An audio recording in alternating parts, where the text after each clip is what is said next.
अस्सलाम दोस्तों, शेरवी मौजूद में खुश आमदीद जनाब। अभी तो शाहजेब खानजादा साहब की तरफ से दिए जाने वाले झटके के असरात कम ही नहीं हुए थे कि जनाब दो और पावरफुल किस्म के 440 वोल्ट के झटके जनाब करंट पावरफुल किस्म का वो तैयार कर लिया गया है और इमरान खान साहब को इन दो करंट्स के नतीजे में मजीद झटके देने का हतमी फैसला कर लिया गया है। इसका मतलब यह है कि खान साहब को फटे चढ़ाने का पक्का बंदोबस्त कर लिया गया है। कैसे? ये एक बड़ा ही लॉजिकल सवाल है, क्योंकि इस सवाल के जवाब में ही सारी की सारी कहानी पोशीदा है। ये बात तो अब ढकी छुपी नहीं है कि इमरान खान साहब ने इद्दत के दौरान ही शादी की और इद्दत के दौरान शिद्दत इतनी ज़्यादा हो गई थी कि वो इसके तमाम तर जो कॉन्सिक्वेंसेज हैं इमरान खान साहब ने उसको कतई तौर पर नज़रअंदाज कर दिया। अब जबकि खबर फरीद मनिका साहब ने शाहजेब खानजादा साहब के शो में इस बात का बरमला इजहार कर दिया है कि उन्होंने बुशरा बीबी को 14 नवंबर को तलाक दी और बुशरा बीबी की जो अगली शादी हुई यानी इमरान खान साहब के साथ वो 1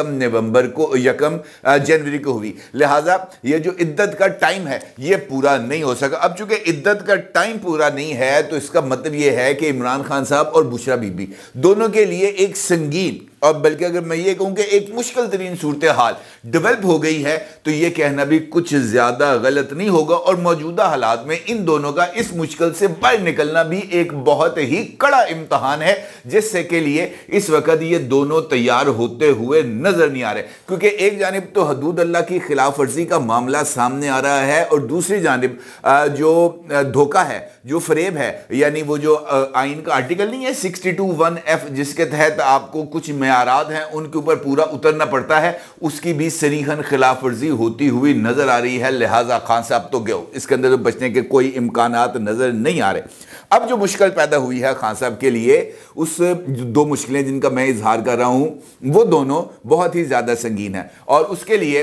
जो एक दरखास्त है जो आज दायर की गई है इस्लामाबाद की उस अदालत में जहां में गैर शरई निकाह के हवाले से कार्रवाई की समाअत हो रही है और इस कार्रवाई ने अगले चंद रोज में दोबारा वकू पजीर होना है और इस कार्रवाई में एक सरकार की तरफ से दरखास्त दायर की गई है और उस दरखास्त में बुशरा बीबी साहिबा के साबिक खामन जनाब खबर फरीद मनिका साहब को बतौर गवाह पेश करने की इजाज़त तलब की गई है और जो फाजल अदालत है उसके रूबरू ये इस बात का जो है वो इजहार किया जा रहा है कि जनाब ये जो निकाह वाला मामला है इसमें इद्दत की ड्यूरेशन के तयन के लिए बेहतर ये है कि जनाब आप खबर फरीद मनिका साहब को ही तलब कर लें। और उन इस दरख्वास्त के अंदर इस बात का भी जो है वो इशारा दिया गया है कि खबर फरीद मनिका साहब अज खुद राजी हैं इस मामले पर आकर अदालत के रूबरू बयान रिकॉर्ड कराने पर। और अगर खबर फरीद मनिका साहब आकर अदालत के रूबरू ये बयान दे देते हैं कि जनाब उन्होंने 14 नवंबर 2019 को तलाक दी जनाब ये जो हैं बुशरा बीबी साहिबा को और बुशरा बीबी ने 1 जनवरी को ये जो है शादी की इमरान खान साहब से, तो फिर ये एक बहुत ही ख़तरनाक सिचुएशन डेवलप हो जाएगी। क्योंकि फिर इसके नतीजे में वो जो उनका इंकशाफात हैं कि जनाब मेरे घर में घुसकर ये जो पीर खाना था इसको एक और खाना बना दिया गया, वहाँ पे एक नया जो है वो काफ खाना शुरू हो गया, तो उसके भी कॉन्सिक्वेंसेस हैं यकीनी तौर पर। क्योंकि उसमें तो कतई तौर पर हदूद ऑर्डिनेंस के तहत हद के नफाज के इम्कान हैं और आपको पता है कि हद की खिलाफ वर्जी पर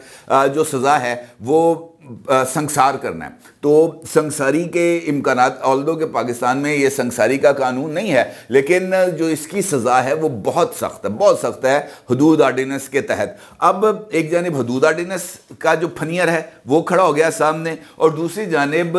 जो अगला कॉन्सिक्वेंस है यानी इद्दत में निकाह करने का और एक गैर शरई रिश्ते में रहने का, उसके भी बहुत ही ज़्यादा कॉन्सिक्वेंसेज हैं। लिहाजा इमरान खान साहब के लिए इस सिचुएशन में जब उनके लिए इस वक्त सियासत के दरवाजे बंद हो गए और उसके साथ साथ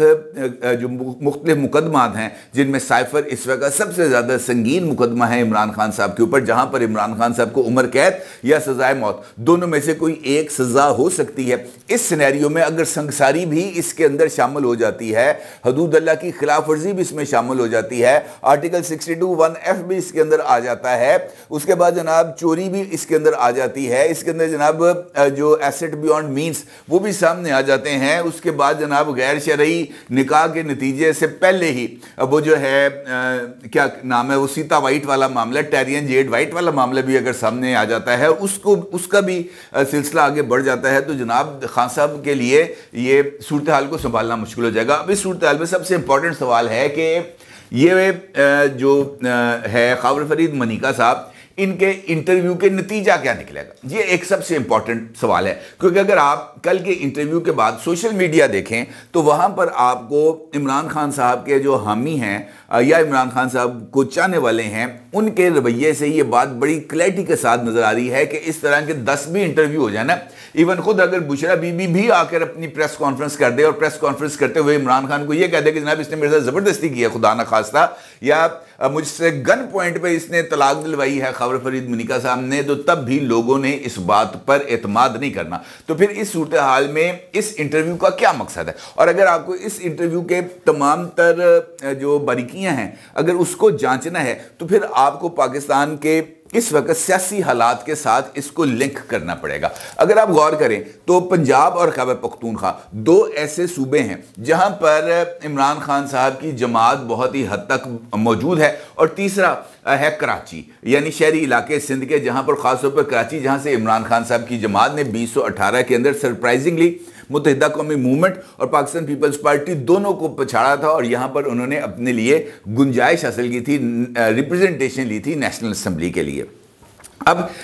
कराची जो है वो उसमें मुत्तहिदा की वापसी होती हुई नज़र आ रही है, जबकि पंजाब में मुस्लिम लीग नून को जो है और इस्तेहकाम पाकिस्तान पार्टी को पाकिस्तान तहरीक इंसाफ के मुकाबले में लाकर खड़ा किया जा रहा है। इसका मतलब ये है कि असल चैलेंज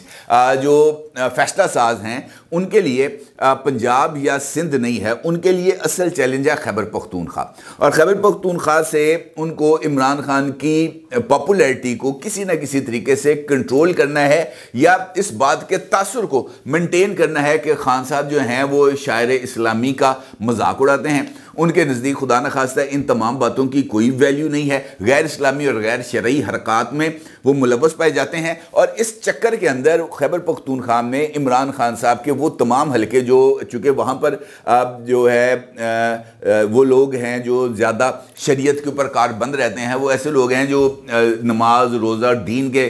मानने वाले हैं, लिहाजा उनके नज़दीक उनके जहन में इमरान खान के इस एस्पेक्ट को लाना कि जनाब इसके नज़दीक बहुत सारी चीज़ों की कोई वैल्यू नहीं है, वो ज़रा थोड़ा सा किसी न किसी लेवल पर जाकर असरात करेंगे। और इमरान खान की जो पॉपुलैरिटी, जिसका भी ताज़ा तरीन सर्वे में खैबर पख्तूनख्वा के अंदर 62% आई है, एक सर्वे कराया गया है मुख्तलिफ अहम तरीन इदारों की तरफ से,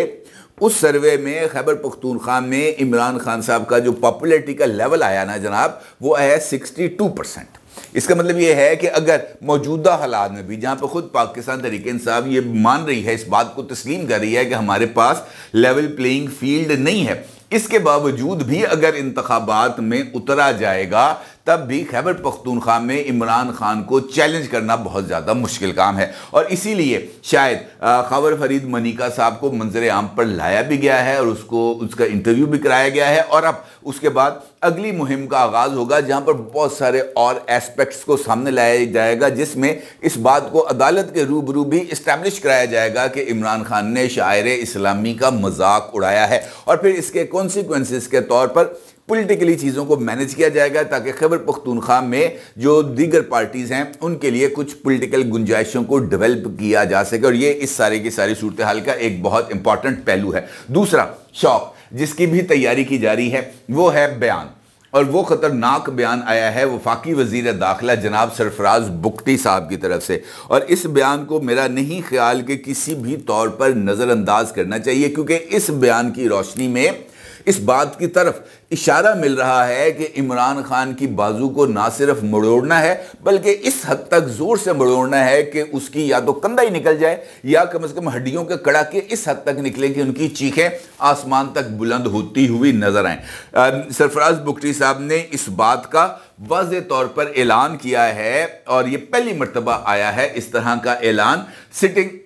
इंटीरियर मिनिस्टर की तरफ से। सरफराज बुखरी साहब ये बात कह रहे हैं कि चेयरमैन पीटीआई इमरान खान का ट्रायल मिलिट्री कोर्ट में ही होगा। ऑल्दो के इस वक्त मिलिट्री कोर्ट्स के ऊपर खुद सुप्रीम कोर्ट ऑफ पाकिस्तान की तरफ से फैसले की रोशनी में कार्रवाई पर पाबंदी है, क्योंकि मिलिट्री कोर्ट्स को कालादम करार दे दिया गया है, उन प्रोसीडिंग्स को भी कालादम करार दे दिया गया है। लेकिन इसके बावजूद भी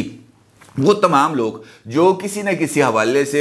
कस्टडी में थे पाकिस्तान मिलिट्री की, उनको अभी तक रिलीज नहीं किया गया या उनको वापस जो